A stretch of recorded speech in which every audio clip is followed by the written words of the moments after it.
What's up guys, welcome back to another video. In this video, I will show you how to compress video in Google Photos. So, you might be wondering how to exactly compress those videos that you're going to upload here in Google Photos.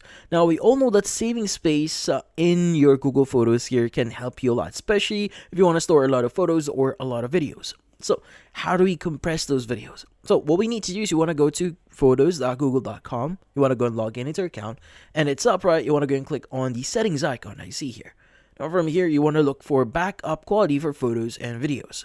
Now, in this case, instead of choosing original quality here, you want to choose storage saver, which in this case, every time you upload a photo or video here in your Google Photos account, it's going to be stored or uploaded in a slightly reduced quality, which in this case, again, it compresses since it slightly reduces the quality itself, but also saves up on space.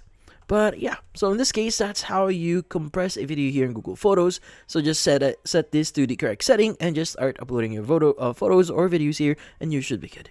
So if you found this video helpful, don't forget to leave a like or maybe subscribe to our channel. Thank you for watching.